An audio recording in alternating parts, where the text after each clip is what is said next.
그들을 얻으리라. 여호와께 돌아가자. 우린 돌아서도 그는 변치 않네. 여호와께 돌아가자. 우린 넘어져도 그 사랑 영원하네.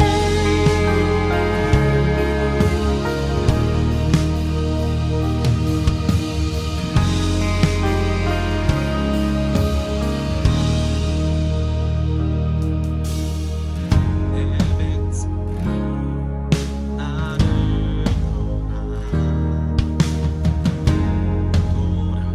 돌아섰지만 내 사랑이 내 백성을 포기 못하리. 내 모든 것 내어주고 나 그들을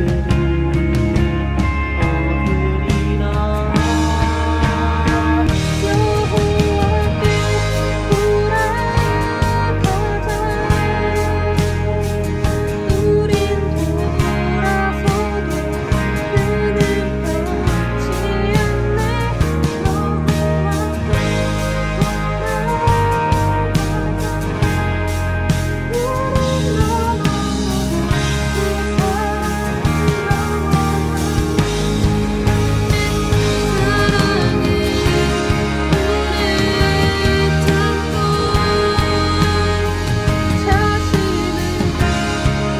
여호와께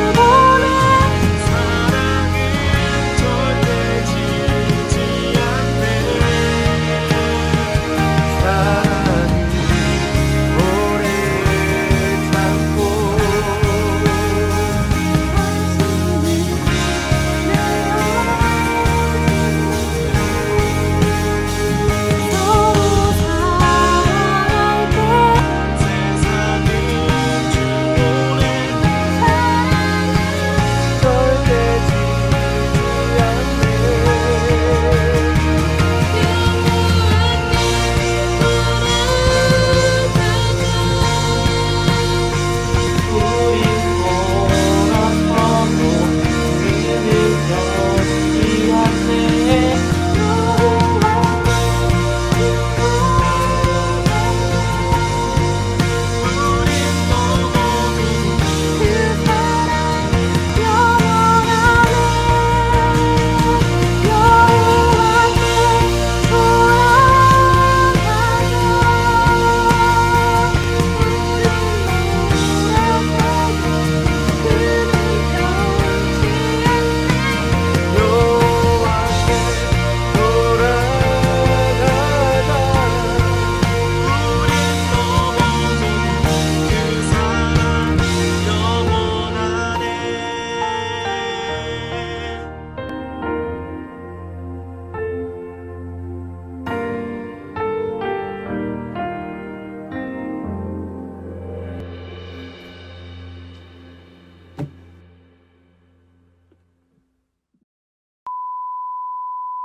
그 샬롬, 반갑습니다. 여러분 잘 지내고 있죠?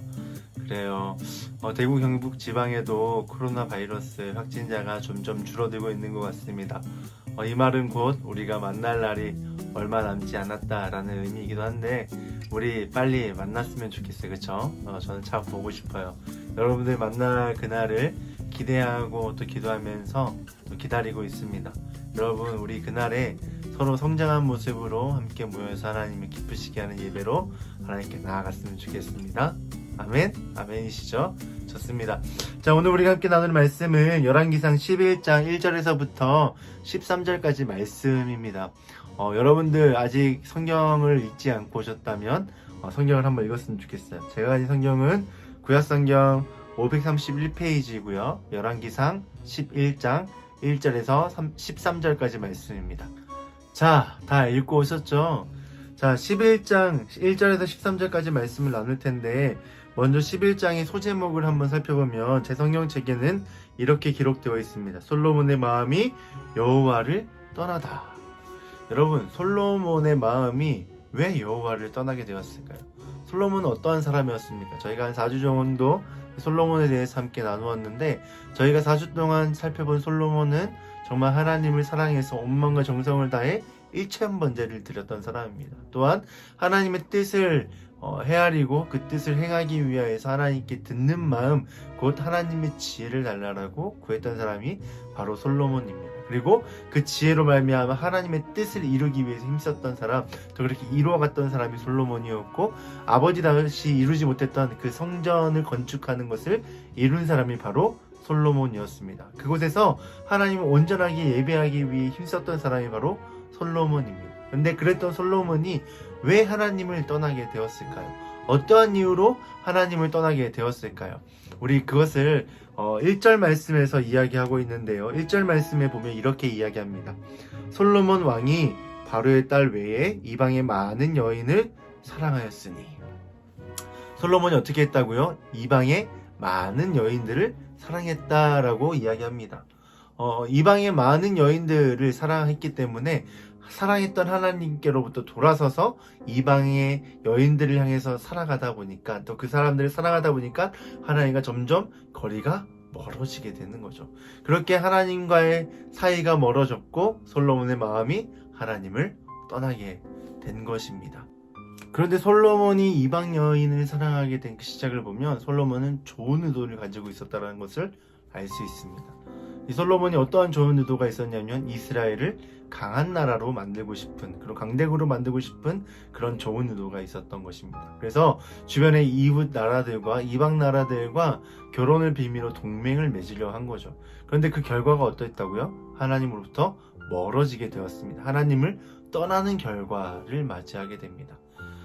그런데 말씀을 살펴보면 하나님은 이미 이전부터 솔로몬에게 말씀하셨습니다. 아니, 솔로몬이 아니라 하나님의 백성 이스라엘에게 이미 이것들을 이야기했습니다. 그래서 이방의 여인들과 결혼하지 말라라고 말씀하십니다.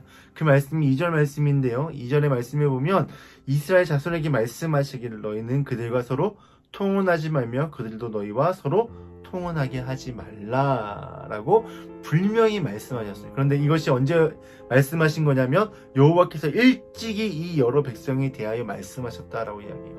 이 말씀이 언제 나타나냐면 민수기에 나타납니다. 그러니까 출애굽할 때 모세가 지도자로 있을 때 한참 전의 이야기예요. 몇백 년 전의 이야기인 거예요.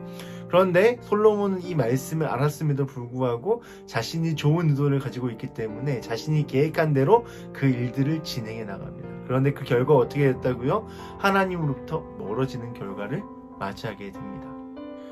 그런데 하나님은 솔로몬을 사랑하셔서 2번이나 그에게 나타나셔서 경고하십니다. 그럼에도 솔로몬은 끝까지 하나님의 뜻에 순종하지 않습니다. 여러분, 우리에게 아무리 좋은 의도가 있다 할지라도 하나님의 뜻과 다르다면 우리는 멈춰서야 합니다. 왜 그럴까요? 결국에는 하나님의 뜻이 이 세상 가운데 이루어지기 때문입니다. 우리의 계획이 이루어지는 것이 아니라 하나님의 계획이, 하나님의 뜻이 이루어지기 때문입니다. 그리고 우리가 하나님의 말씀을 따라 살아갈 때에 하나님의 계획 가운데 하나님이 허락하시는 그 은혜를 누릴 수 있기 때문입니다.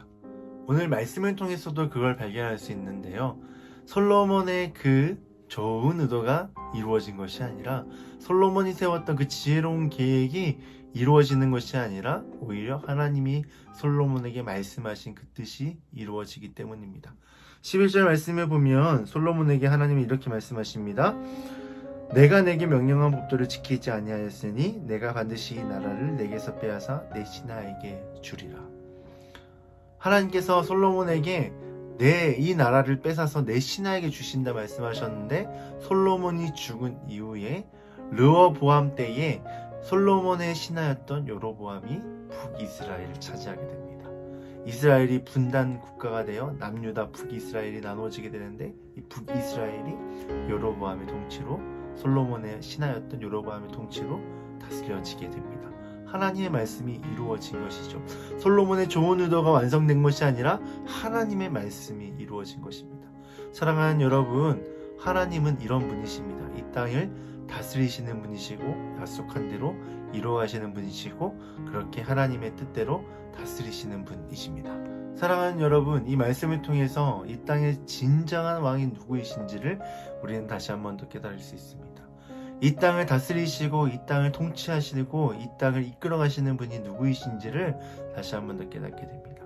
이 땅의 진정한 주인은 바로 하나님이십니다. 그 하나님의 뜻대로 이 땅은 이루어질 것이고 이 땅은 완성되어질 것입니다. 여러분에게 아무리 좋은 의도가 있다 할지라도, 우리에게 아무리 좋은 계획이 있다 할지라도 하나님의 뜻과 다르다면 멈춰서야 합니다. 왜죠? 하나님이 이 땅의 주인이시고 이 땅의 주인이신 하나님 말씀에 순종할 때 우리는 진정한 복을 누릴 수 있기 때문입니다. 하나님의 말씀에 순종함으로 참된 복을 누리는 여러분 되길 주님의 이름으로 축복합니다. 이제 말씀을 마무리하겠습니다. 오늘 말씀을 자세히 살펴보면 하나님께서는 솔로몬은 어떠한 인물과 비교하는 것을 볼 수 있습니다. 그 인물은 누구이냐면 바로 솔로몬의 아버지인 다윗입니다. 4절과 6절에 보면 두 번 반복해서 비교하고 또 그 차이가 무엇인지를 설명하고 있는데, 다윗은 하나님 앞에서 온전하였지만 솔로몬은 하나님 앞에서 온전하지 못하였다라고 이야기합니다. 그런데 이 세번역 성경에 보면 4절은 온전함을 완전함으로 번역하고 6절의 온전함은 충성됨으로 번역합니다. 이것은 어떤 의미를 가지고 있냐면 하나님 앞에서 충성되게 여길 때 우리가 하나님 보시기에 완전할 수 있다. 하나님이 기뻐하시기에 부족함이 없는 온전한 모습으로 설 수 있다라고 이야기하는 것입니다. 그러니까 우리가 하나님께 순종할 때 하나님께서 우리 가운데 복을 주실 뿐만 아니라 우리의 이 순종함이 바로 하나님을 향한 사랑의 고백이라는 것입니다. 우리의 온 마음과 정성을 다해서 하나님을 사랑하는 모습이 바로 하나님의 말씀에 충성하는 것, 하나님의 말씀에 순종하여 따라 살아가는 것, 이것이라는 것을 우리에게 이야기합니다. 사랑하는 여러분, 순종함으로 하나님을 사랑할 수 있기를 주님의 이름으로 축복합니다. 정말 하나님이 기뻐하시기에 부족함이 없는 저와 여러분 될 수 있기를 더욱더 기도합니다. 여러분, 그러면 다음 주에 또 만납시다. 안녕.